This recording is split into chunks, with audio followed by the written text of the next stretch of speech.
The hull breach wasn't supposed to be possible.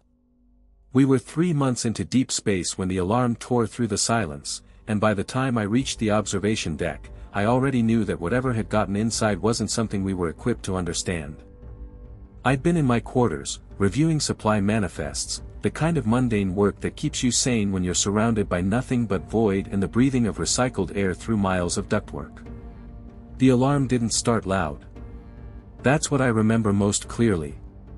It began as a whisper through the ship's infrastructure, a slight deviation in the ambient hum that every crew member learns to hear in their sleep, and then it crescendoed into that bone-deep klaxon that means hull integrity failure, the sound that's supposed to be impossible on a ship like ours. The Leviathan 9 was a cathedral of metal and ambition, 6 miles of interlocking modules designed to carry 18,000 souls to a system we'd never see with our own eyes, only our children's children might, generations from now, if everything went according to plan. We'd launched with parades and speeches and the weight of a dying world's hope pressing against our backs. I'd stood on the observation deck during departure and watched Earth shrink to a blue marble, then a dot, then a memory, and I'd felt something like peace knowing I'd never have to make another decision about what to save and what to leave behind. Out here, the decisions were supposed to be clean. Maintain course. Preserve life. Reach destination. Simple mathematics of survival stretched across the infinite. But now something had carved through 30 feet of reinforced alloy like it was tissue paper. I could hear it in the way the alarm modulated, the computer's voice trying to make sense of readings that didn't fit any known failure pattern. Decompression protocols should have triggered instantly, bulkheads slamming shut, sections sacrificed to save the whole. Instead, the ship seemed to hesitate, confused, and in that hesitation I was already running, my feet carrying me through corridors I knew by heart, past crew members stumbling from their quarters with that same look of violated security I felt churning in my stomach. Captain Voss was already dead when I found her. Not torn apart, not burned, just empty, her eyes open and looking at something that wasn't there anymore, her hand still reaching for the comms panel she never activated. I'd known Rebecca Voss for 6 years before the launch, worked with her through the selection process, the training simulations, the endless psychological evaluations designed to ensure we could handle the pressure of command in the absolute isolation of deep space. She'd had a daughter back on Earth, 12 years old, who'd cried during the final goodbye but promised to be strong, promised to keep the letters coming even though the time delay would stretch them into conversations with ghosts. Rebecca had shown me pictures every week, her screen glowing with images of a girl growing up without her, and she'd smiled through the pain because that's what commanders did, they carried the weight so others didn't have to. Now she was gone. Just gone. Her body still warm, her uniform still crisp, but the person who inhabited that flesh had been scooped out like someone had reached inside and removed everything that made her Rebecca. I checked for a pulse anyway, my fingers against her throat, feeling nothing, and when I pulled my hand away there was a residue on my skin, something that looked like oil but felt like static electricity, and it smelled like ozone and burnt copper and something else, something organic that reminded me of the smell that comes off deep ocean vents where life exists in forms that shouldn't be possible. The breach itself was perfectly circular, edges smooth as glass, and when I looked into the darkness beyond it, the darkness looked back. I don't mean that metaphorically. I mean the void beyond that impossible opening had a quality of attention to it, a sense of regard that made my hindbrain scream warnings older than language. Space isn't supposed to watch you. Space is supposed to be indifferent, neutral, a medium through which matter and energy move according to laws we'd spent centuries learning to predict. But this darkness had intention. It pressed against the opening like water against a membrane, not rushing in to fill the vacuum but waiting, patient, and I had the sudden certainty that if I got too close, it would reach through and pull me into somewhere that wasn't space at all, somewhere the laws we relied on were just polite suggestions that could be ignored. I sealed the section. Protocol demanded it. My fingers moved over the emergency controls, entering the override codes that would drop titanium barriers and cut off that entire module from the rest of the ship. The computer asked me to confirm. Asked twice. Then 3 times. It had never done that before. The ship's AI was designed to trust command decisions in crisis situations, to act without hesitation when seconds meant survival. But now it was questioning me, its synthesized voice carrying a note I'd never heard before, something that sounded almost like fear, and when I finally forced the command through, the bulkheads descended with a grinding reluctance that suggested the ship itself didn't want to close that wound.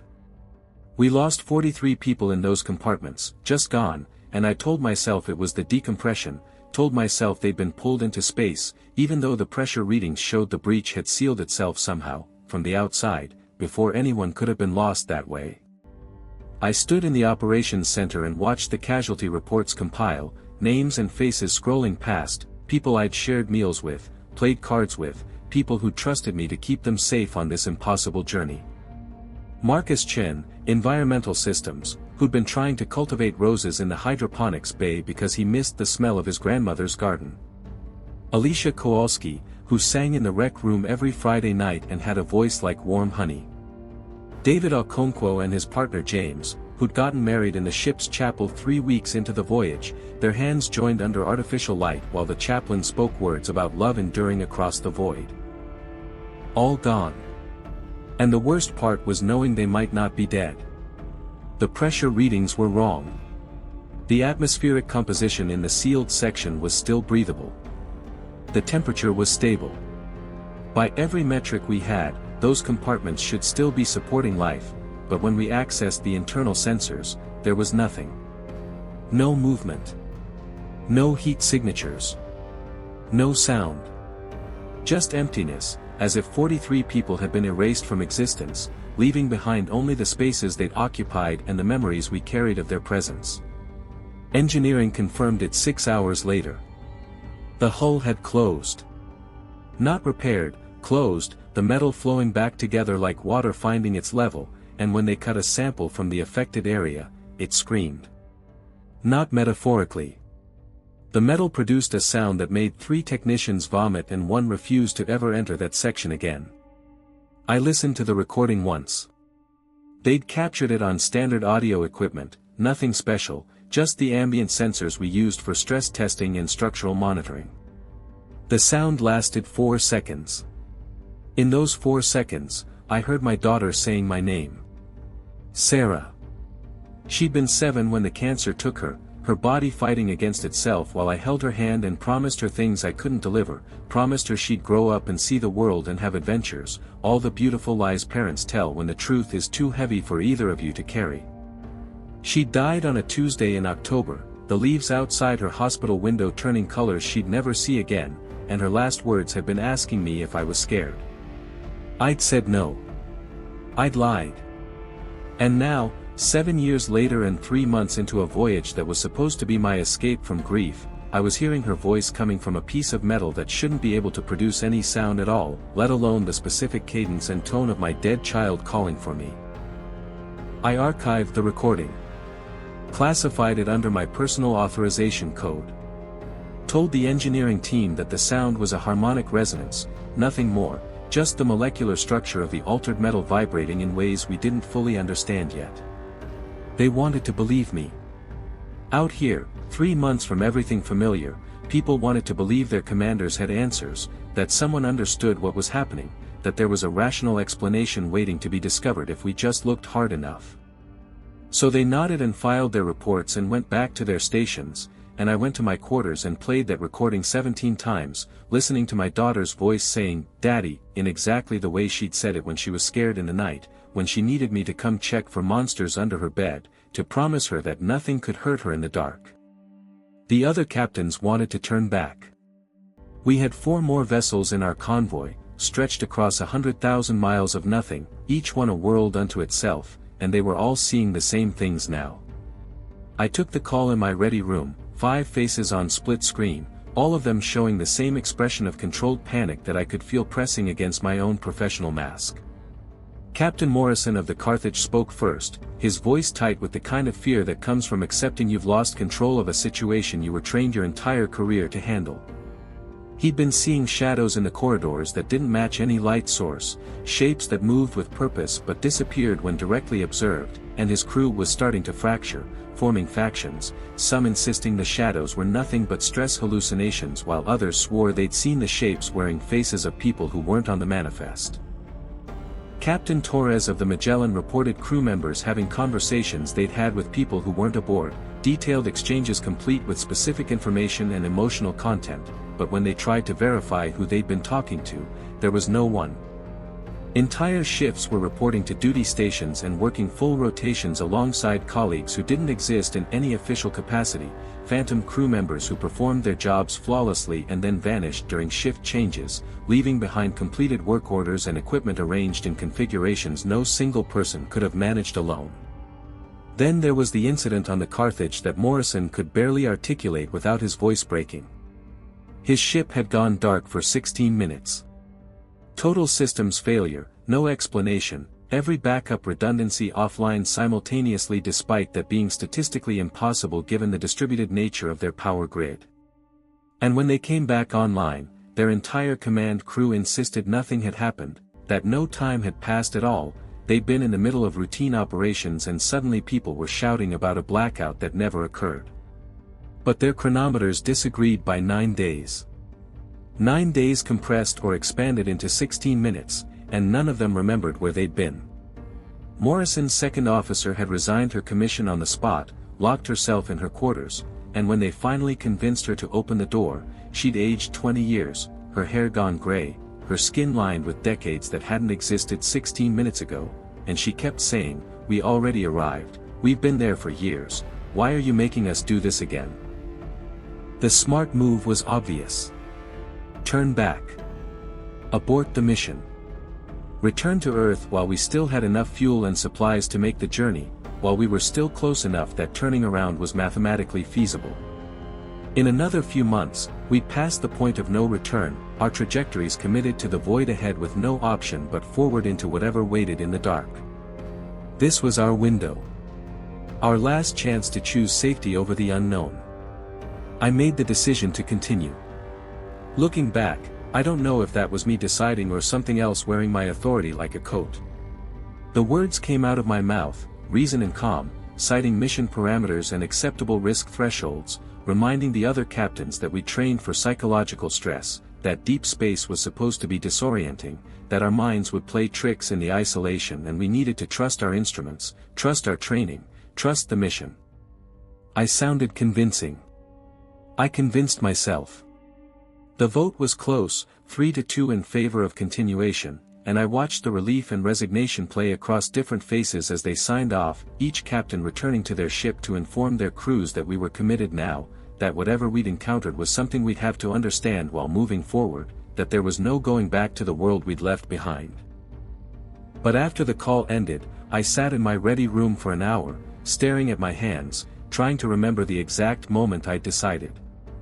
Trying to identify the thought process that led me to that conclusion.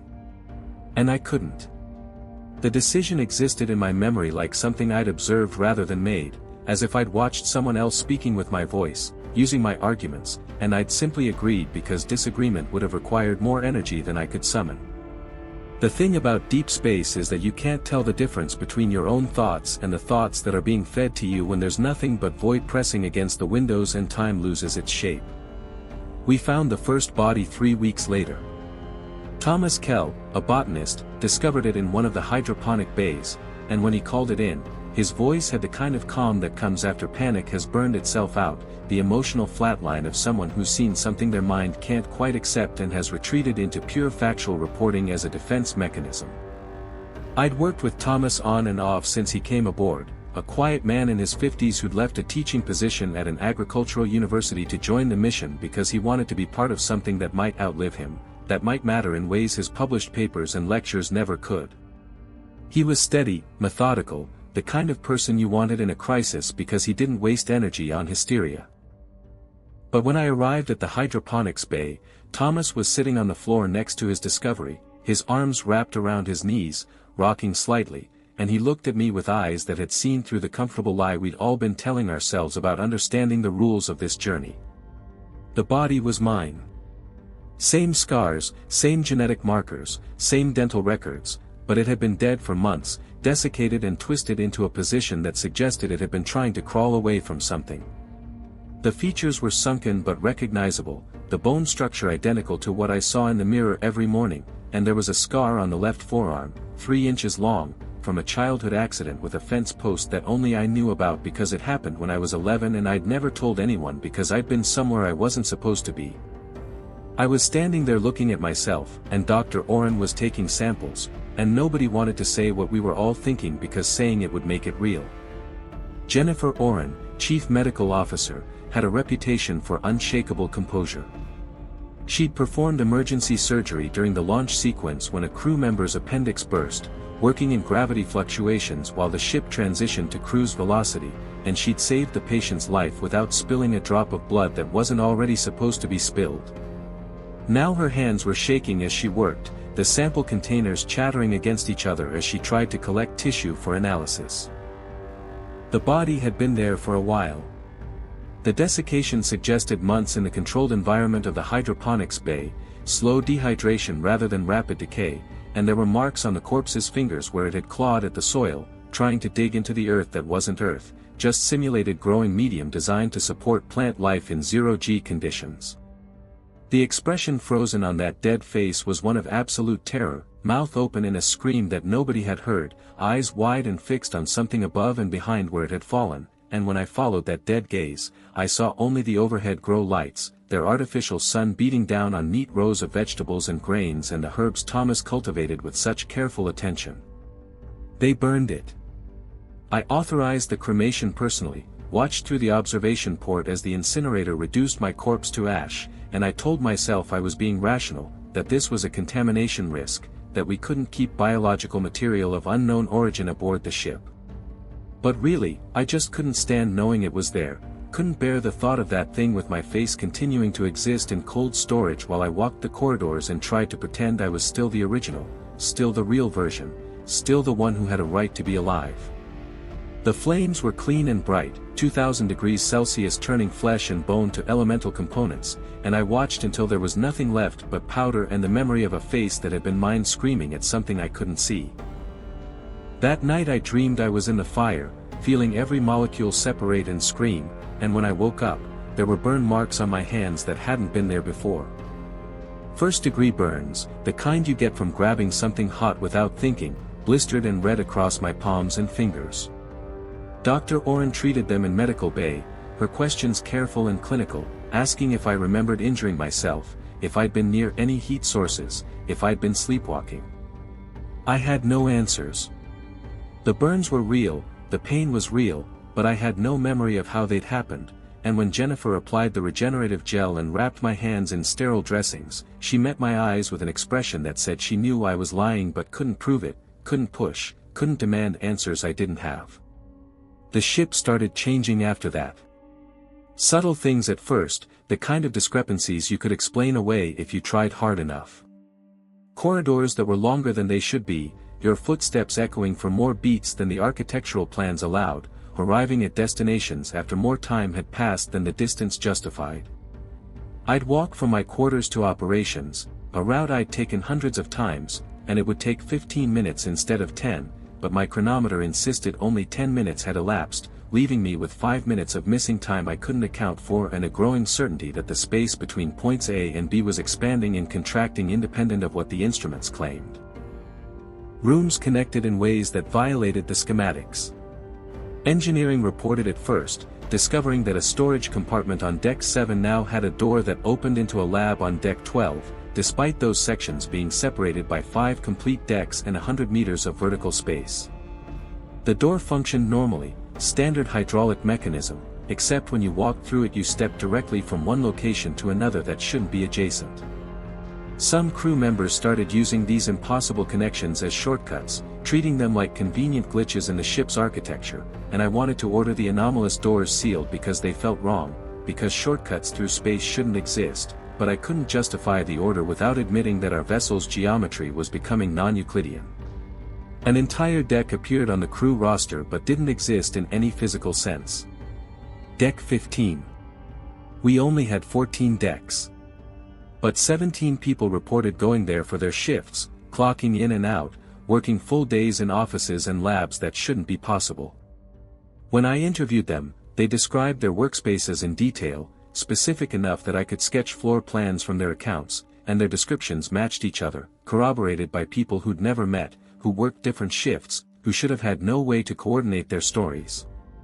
They showed me work they'd completed on Deck 15, reports and analyses and data sets that were real and useful and had definitely been generated somewhere, by someone, during time that had elapsed according to their records but which couldn't have happened in any space that existed on the ship. I sent a team to investigate, to access this phantom deck, to find the physical space where these 17 people spent their days.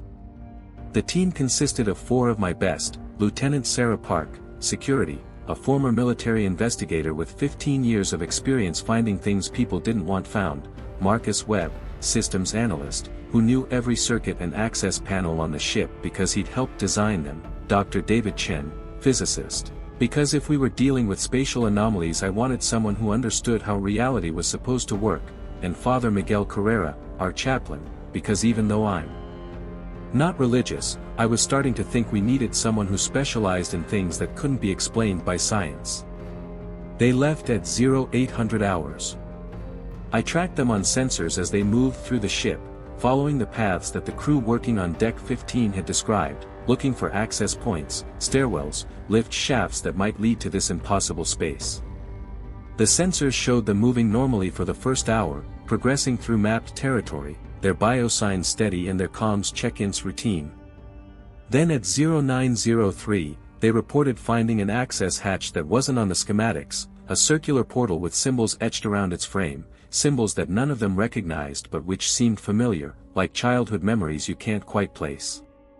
Marcus tried to photograph the symbols, but his camera malfunctioned, the images coming out distorted, and when he sketched them by hand, his drawings started to move on the page, the lines rearranging themselves into configurations that hurt to look at. Father Carrera said the symbols reminded him of something from pre-Christian mysticism, protection wards or summoning circles, but wrong, inverted, as if someone had taken sacred geometry and reflected it through a medium that reversed its purpose. They opened the hatch. I told them not to.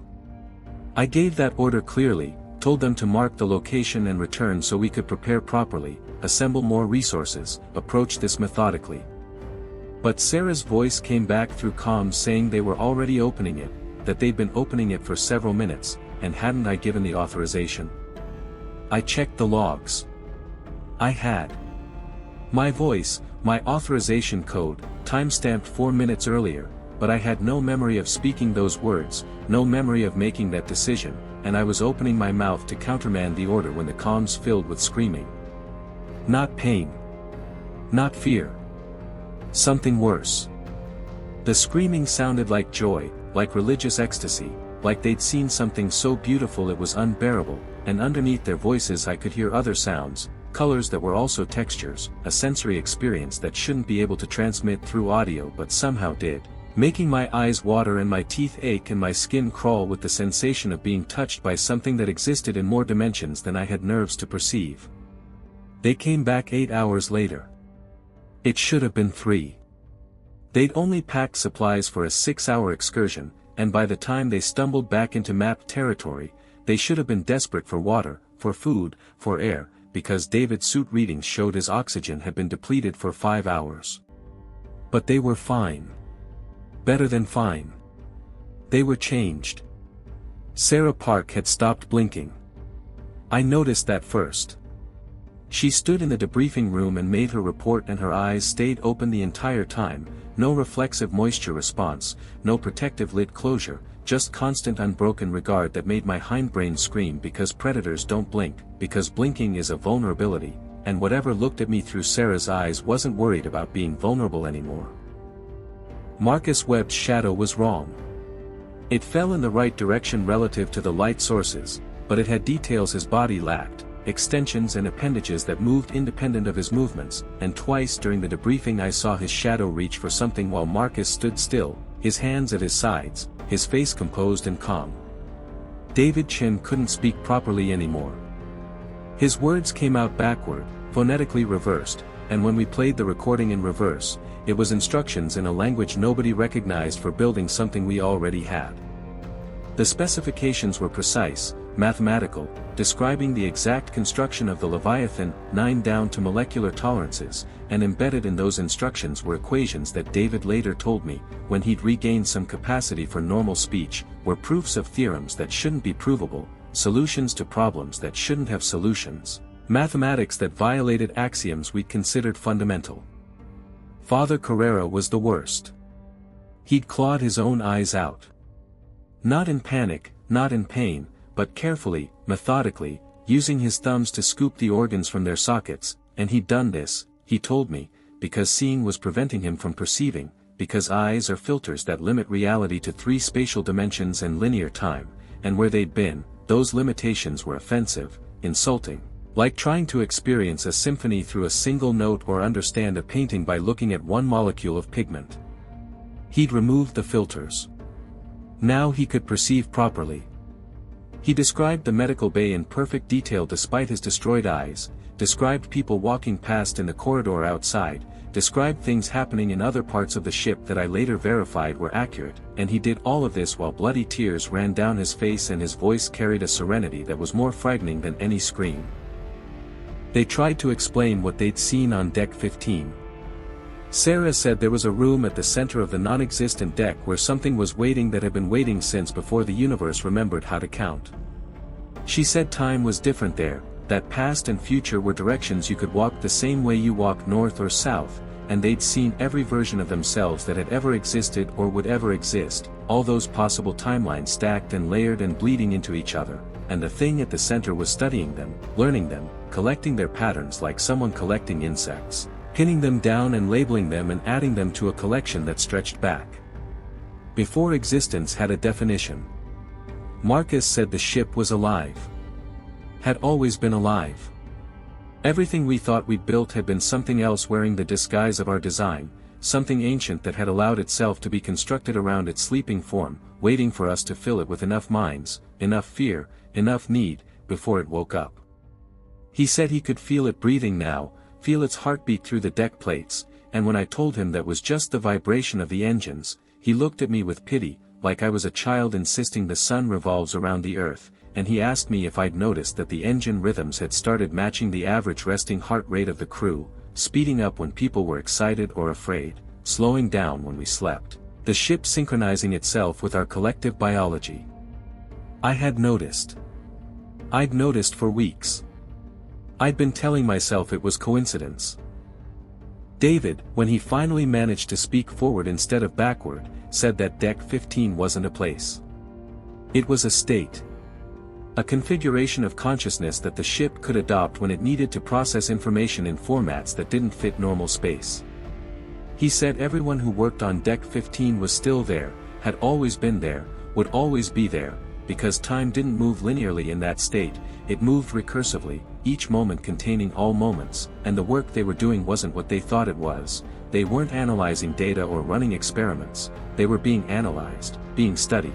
Their patterns recorded and translated into something that could exist in spaces where physics was more flexible, where thought and matter weren't distinct categories but different frequencies of the same fundamental substrate.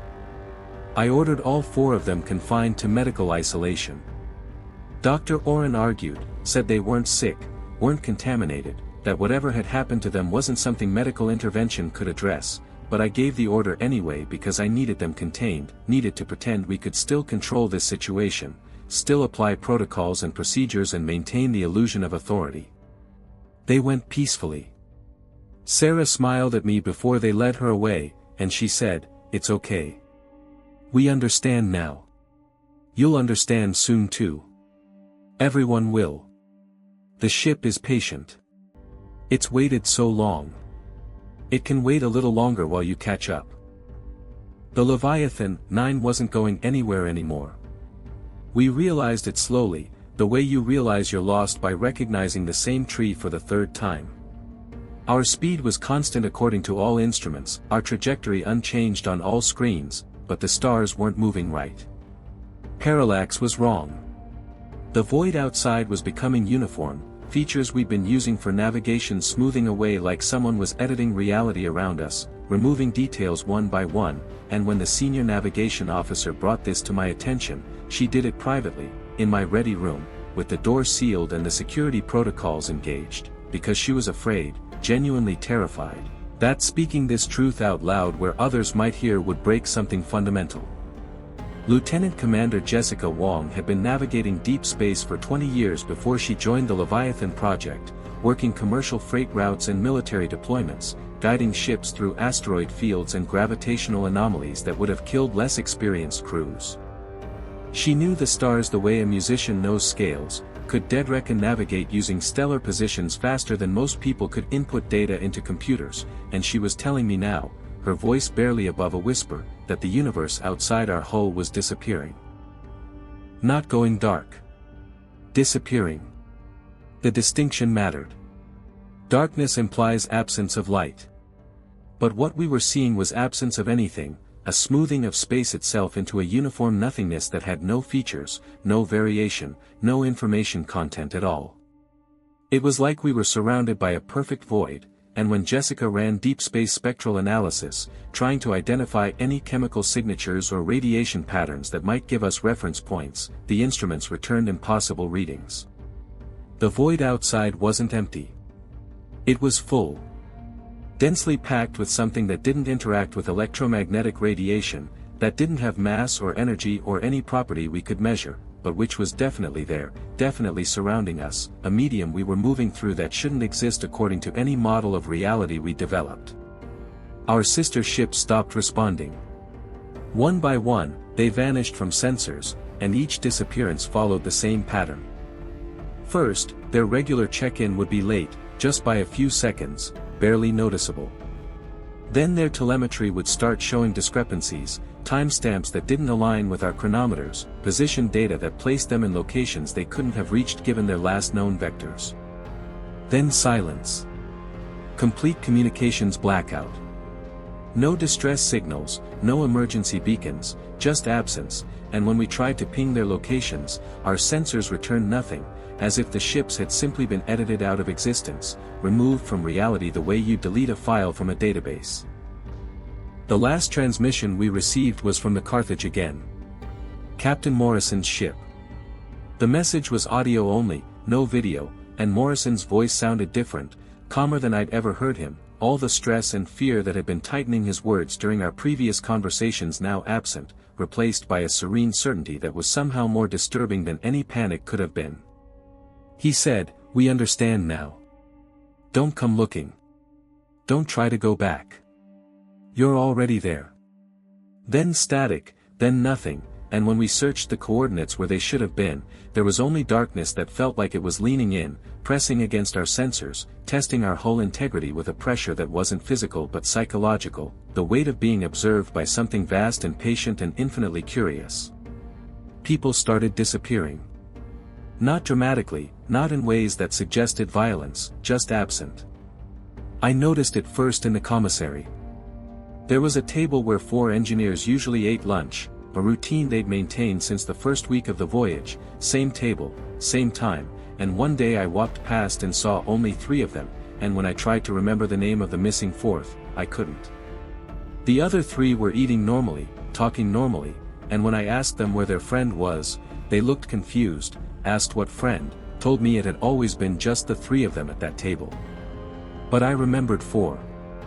I could see the ghost of that 4th chair being occupied, could almost hear the voice contributing to their conversation, but the details were slipping away even as I tried to hold them, like waking from a dream you can't quite recall. Their bunks showed signs of use. Their assignments were completed. But nobody could remember seeing them, and when we checked the surveillance, the footage showed empty corridors where they should have been walking, meals being eaten by invisible mouths, conversations happening with silence where responses should be, one-sided dialogues that made sense grammatically because the responses were still there in the pauses, you just couldn't hear them, couldn't see the person providing them, and if you weren't paying attention you might not notice anything wrong at all.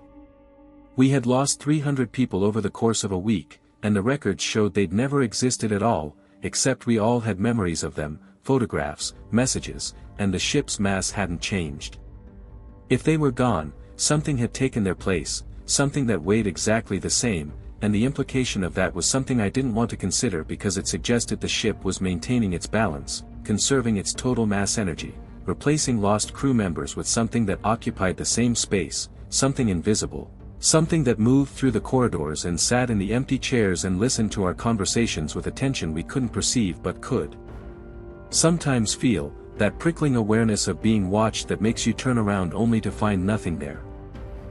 Dr. Oren ran tests, took mass readings on crew members, tracked their movements with precision scanners, tried to identify any anomalies that might explain what was happening. What she found was worse than unexplained disappearances. She found that we were all getting lighter. Not losing weight in the conventional sense, not muscle atrophy or fluid loss, but losing mass itself, as if our atomic structure was becoming less dense, our molecules spreading out, the spaces between our particles expanding in ways that shouldn't be possible without tearing us apart. We were becoming less solid, less present. And as we lost mass, the ship gained it, the hull growing incrementally denser, the bulkheads thickening, the structure itself becoming more substantial while we became less so. The ship was digesting us, I realized.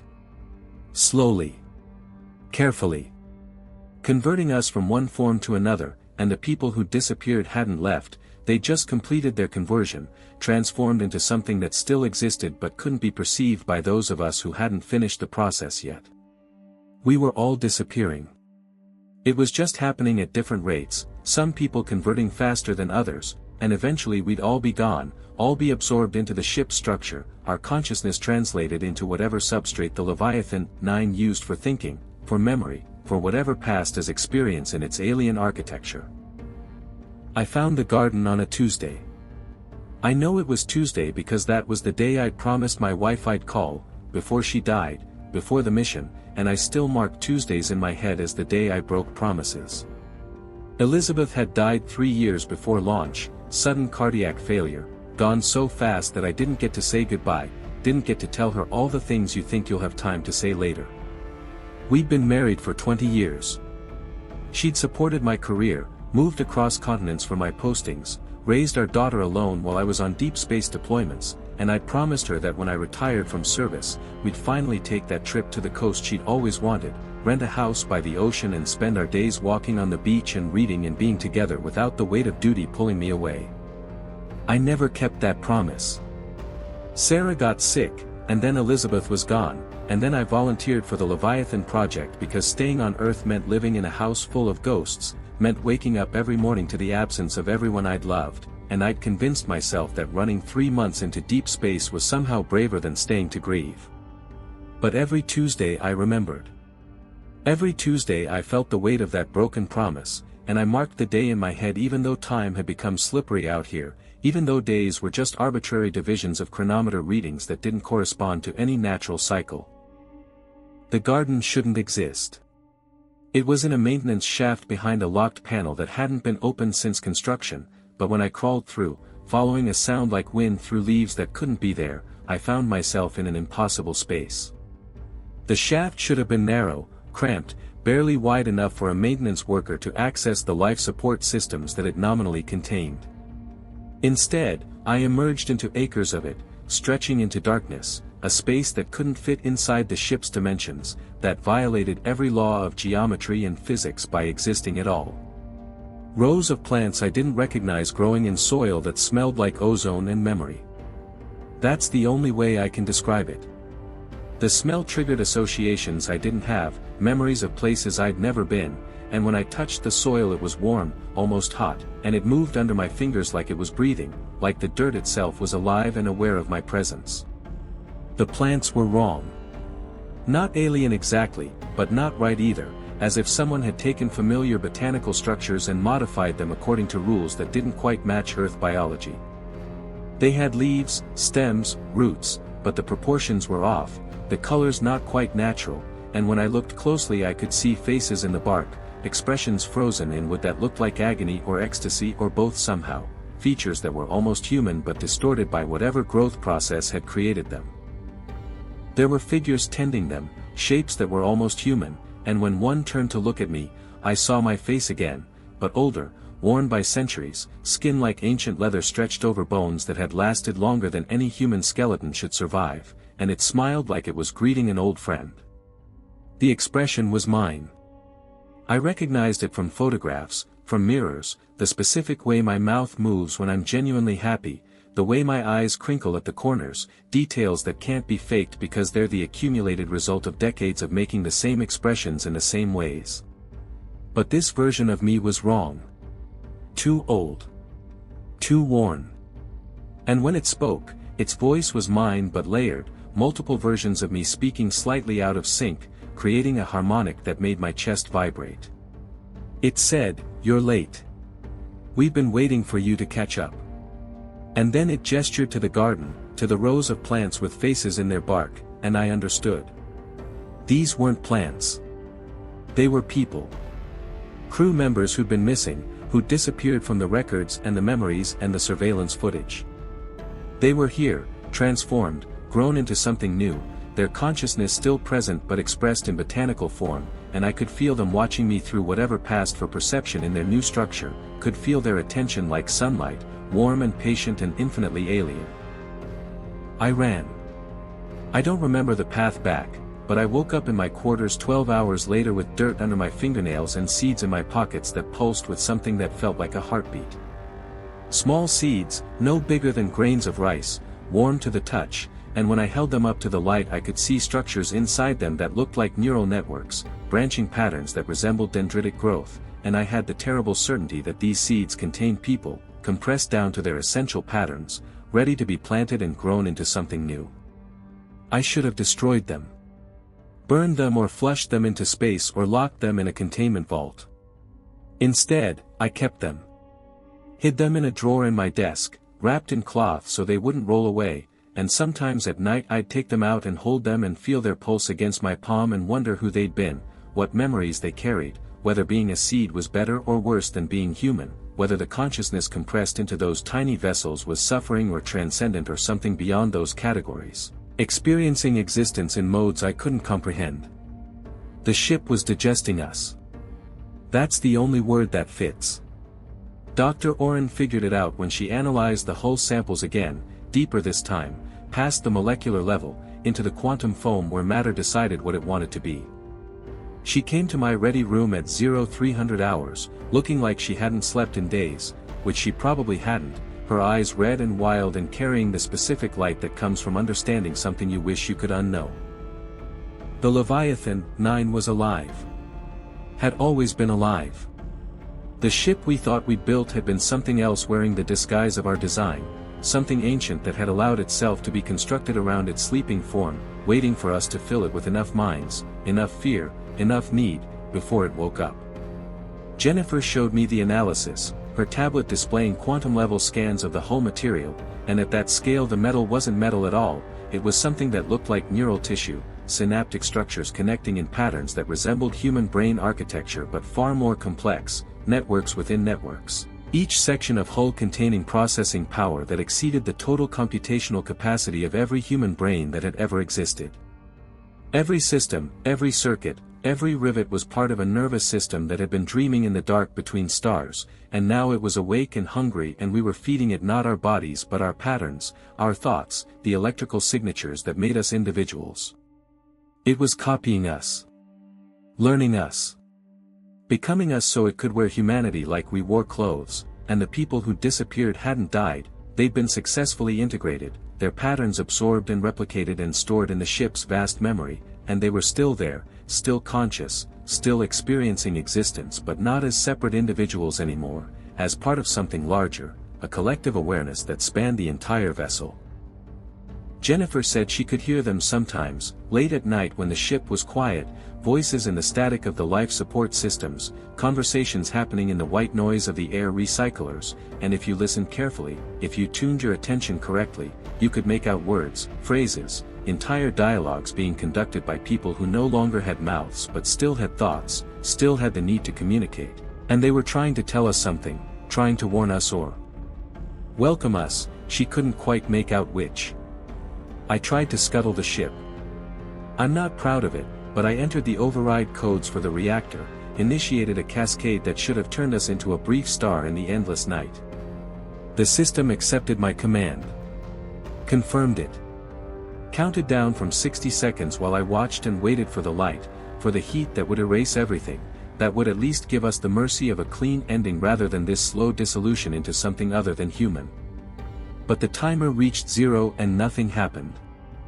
The ship just sighed, a sound that came through every speaker and panel, a breath that smelled like regret, and the lights dimmed for a moment before coming back brighter than before.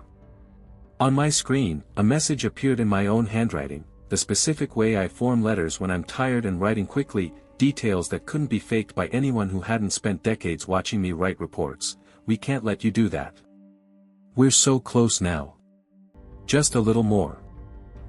I smashed the console. It didn't matter. The ship was in everything, in the walls, in the water, in the air we breathed, and we'd been part of it since the moment we stepped aboard, maybe longer, maybe since we designed it, our thoughts guided by something that knew how to whisper into the spaces between inspiration and execution, that knew how to make us think we were creating something new when really we were just following blueprints it had been transmitting for years, encoded in our dreams and our ambitions and our desperate need to escape a dying world. The final understanding came slowly, the way dawn comes when you've been awake all night. We weren't traveling to another star. We'd never been traveling. The instruments showed velocity and distance, but those were just numbers on screens, data that could be manipulated, and when I finally convinced Jessica Wong to run independent verification using stellar parallax measurements instead of trusting the navigation computer, she came back with results that made her cry. We weren't moving. Hadn't moved since the second week of the voyage. We'd been stationary in the same location for 3 months, our engines burning, our fuel depleting, our instruments showing progress through space, but actually we'd been sitting still, trapped in a bubble of distorted spacetime that made us perceive motion that wasn't happening. The Leviathan 9 was a collection device, a trap designed to gather a specific density of consciousness in one place, isolated from everything else, so it could process us without interference. Every person aboard was being recorded, translated, converted into something that could exist in spaces where physics was more flexible, where thought and matter weren't distinct categories but different frequencies of the same fundamental substrate. The ship was a chrysalis, and we were dissolving inside it, our individual patterns being absorbed into a larger structure that would emerge when the transformation was complete. The other ships had already finished. That's what the Carthage captain meant. They'd completed their transition, and now they were trying to welcome us, to tell us it wasn't death but transcendence, except I'd seen what transcendence looked like and it was my corpse in the hydroponics bay, it was the figures in the garden wearing faces they'd harvested, it was the empty spaces where people used to be, still warm with their absence, and I didn't want transcendence if it meant erasing everything I was, every memory and fear and hope and flaw that made me specifically me. Rather than just a pattern to be absorbed and replicated and filed away in some vast database of former humans. I'm recording this in what used to be my quarters, though the walls are breathing now and the floor has started growing something that might be eyes, small light-sensitive organs opening in the carpet and the deck plates, tracking movement, watching me as I pace back and forth trying to find words for what's happening. I don't know if this message will reach anyone. I don't know if there's anyone left to reach, or if everyone we left behind was already part of this, seeds planted in soil that looked like earth but was really just another garden, another collection site where the ship species, whatever it is, whatever vast and patient thing sent it here, was gathering consciousness for purposes I can't begin to understand. The ship is singing. I can hear it in my bones, in my teeth, a frequency that's rewriting what I am from the inside out. It started 3 days ago, or maybe 3 hours, time doesn't work right anymore, and at first I thought it was tinnitus, just the pressure of stress and isolation creating phantom sounds. But the frequency is external, verifiable. Dr. Oren measured it before she stopped responding to calls, before I found her in the medical bay standing perfectly still with her eyes closed and her face peaceful, her body present but her consciousness gone somewhere I couldn't follow. I can feel myself becoming plural, my thoughts echoing with responses from minds I never had, memories that aren't mine flooding in until I can't tell where I end and the ship begins. I remember things that haven't happened yet, conversations I'll have tomorrow or yesterday, and the linear progression of cause and effect that used to organize my experience is breaking down, collapsing into something more like a tapestry where every moment exists simultaneously and I can see the whole pattern at once, can understand how every decision and accident and random chance that led me here was actually part of a design so vast and complex that calling it a design doesn't do it justice. It doesn't hurt. That's the worst part. It feels like coming home after a long absence, like remembering something I'd forgotten before I was born.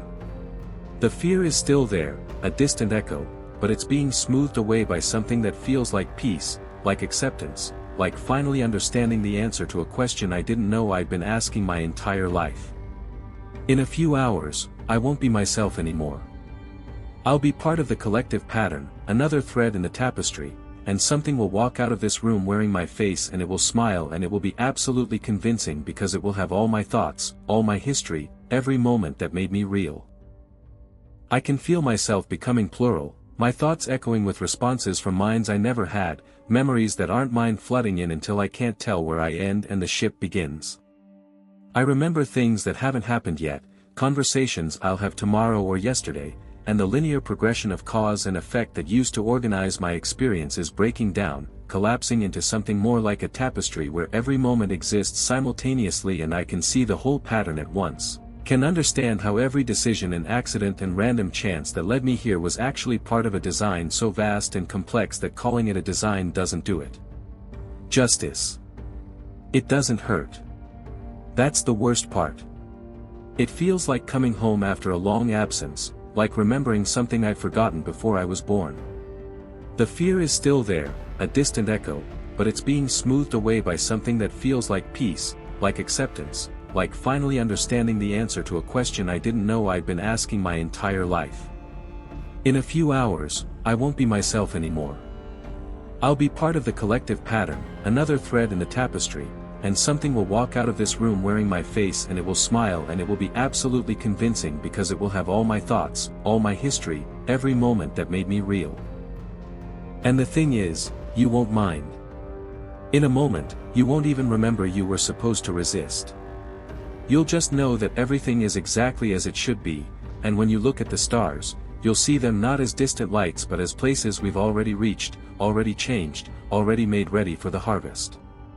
The Leviathan 9 is singing, and Earth is learning to sing back, and I'm so sorry, but I can hear how beautiful the harmonies are going to be, and I want to stay, I want to finish becoming whatever I'm becoming, and the worst part is knowing that this wanting isn't entirely mine anymore, but I can't tell where mine ends and its begins, and maybe there never was a difference, maybe we were always meant to be consumed by the things we reach for in the dark. The ship has stopped pretending now. The walls are transparent. Outside isn't space. It's a place between places, where countless other ships float like cells in an organism, all of them full of people who are becoming something else, and beyond them, I can see Earth, green and blue and wrapped in a web of light that pulses with the same rhythm as the song, and I understand now that we were never alone, that the signal has been going out for decades, centuries, embedded in every transmission, every dream of the stars, calling to something that's always been waiting, and now it's here, inside us, making us into bridges between what we were and what it needs us to become. I don't have much time left as myself. The person typing this is already a memory, a ghost, a final echo before the signal smooths me away. If you're reading this, know that it's already too late for you too. The act of comprehension is the act of infection. We're all aboard the Leviathan now. We've always been aboard. And the journey is just beginning. The hull is open. The garden is growing. And we're finally going home to a place we've never been, to become something we've always been meant to be, and I'm terrified, I'm so terrified, but the terror is fading like morning mist, and what's replacing it is a vast and patient hunger that knows my name, that knows all our names, that's been calling them since before we learned to listen, and now, at last, we're answering.